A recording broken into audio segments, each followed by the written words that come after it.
अमरावती जिल्ह्यात पेरणीनंतर सोयाबीनचे बियाणे उगवले नसल्याच्या तक्रारीमुळे शेतकरी आक्रमक झाले आहेत। जिल्ह्यातील अनेक तालुक्यातील शेतकऱ्यांनी युवा स्वाभिमान संघटनेच्या नेतृत्वाखाली विभागीय कृषी सहसंचालक कार्यालयासमोर आंदोलन केलं।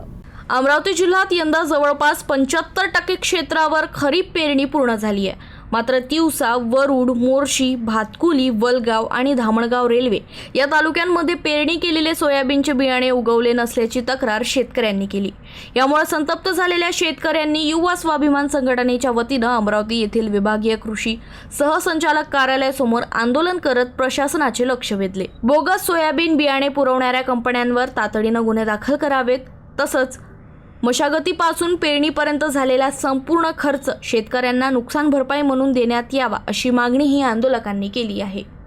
हे लक्षात घ्या, शेतकऱ्यांचं शुद्ध बियाणं हे स्वप्न असतं आणि हे बोगस बियाणं शेतकऱ्याचं मरण असतं। या भूमिकेमध्ये आता आमच्या अमरावती जिल्ह्याचा संबंध महाराष्ट्राचा शेतकरी आता या अवस्था वाईट झाली आहे आणि अमरावती जिल्ह्यामध्ये कमीत कमी आजच्या घडीला जी 60 ते 70% पेरणी झाली, त्यामध्ये जे सोयाबीनची पेरणी झाली 100%मध्ये, त्या सोयाबीनमध्ये जवळपास 50% सोयाबीनचं बियाणं वेगळ्या कंपनीचं, हुतुतू असो, बापना असो, ग्रीन गोल्ड असो, दत्तरी असो, कित्येक बियाणं पूर्णपणे बोगस निघालं।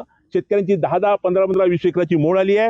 पण जो माणूस शेतकरी पूर्ण वर्षभराचं स्वप्न पाहते, आज त्यांच्या डोळ्यासमोर पूर्ण अंधारी आली आहे आणि मरण समोर पाहता येतो। अशा अवस्थेमध्ये शेतकऱ्यांना जगावं का मरावं अशी परिस्थिती या बोगस सोयाबीन कंपन्याने केली आणि त्यांना मदत करणारे, साठेलोट करणारे अधिकारी हे पण त्याला तेवढे जबाबदार आहे।